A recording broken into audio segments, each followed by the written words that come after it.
I'm Alex from England and I live in Bristol. I'm a mild sufferer of social anxiety and I also suffer from general anxiety, and from time to time this can lead to small bouts of depression. You'll have to bear with the laptop, I'm written down what I've got to say. So, I was my most socially anxious when I was 16 and I was afraid of the telephone and would barely make eye contact with people.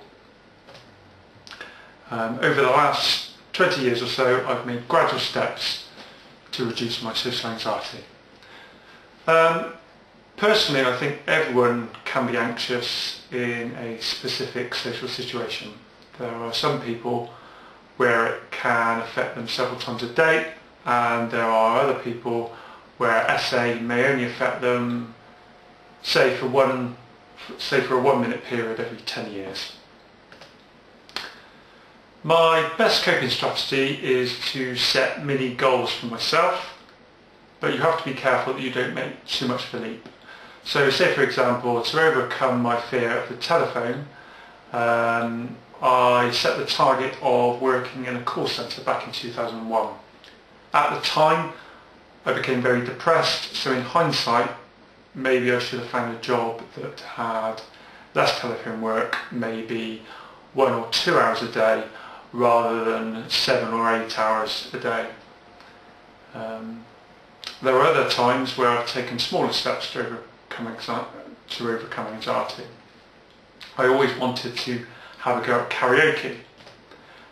So first of all, I would do things like hum or sing in the supermarket, at traffic lights, or in front of family, friends or work colleagues.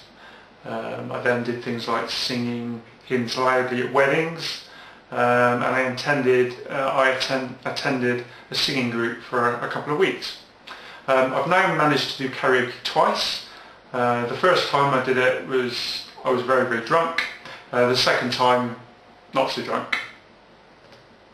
In the past I've relied on alcohol. In the past I've relied on alcohol in certain situations. So when you drink too much, it can cause further problems and it's only a short-term fix. There are times I go out to bars and clubs and stay sober, and some evenings are easier than others. I've always loved dance music and I used to get very nervous going onto the dance floor. So when I got nervous I would close my eyes and just focus on the music. I try not to dance too frantically so I don't end up swinging my arms and hitting someone by mistake. DJing has helped me a lot in my life. I used to suffer from really low self-esteem, so it was great to find a talent that I have. As DJing, it's probably the best thing I've done to help my mental health issues. So I call myself TSA DJ, and of course that stands for the Socially Anxious DJ.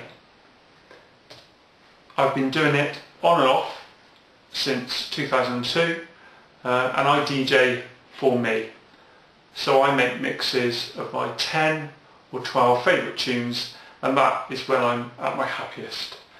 Sometimes the DJing does push my social anxiety boundaries, so I've DJed roughly 50 times at parties, bars and clubs, and I still get nervous, but it gets easier the more I do it. I've also taught people how to DJ at community events, and I also used to produce and present my own radio show which was called The Socially Anxious DJ Presents, and I would play mixes either for myself or other DJs in the Bristol and Bath area. So it was a great way of networking with other fellow DJs. So being at DJ events does challenge me. I network with other DJs, promoters and clubbers, and I also hand out flyers. One very challenging experience for me was going to a nightclub with a 12-inch duck on a lead. Though initially being very scary, It ended up being one of the best nights of my life. I ended up talking to 40 random strangers. They just came up to me and wanted to talk to me, and that was a fantastic experience. Making new relationships, whether it be friends or girlfriends, can be difficult. Knowing people with common interests can help. I never found meeting women in bars or clubs very easy, so being introduced to people through work or friends was easier. I've also had some success with speed dating, where I met my ex-wife.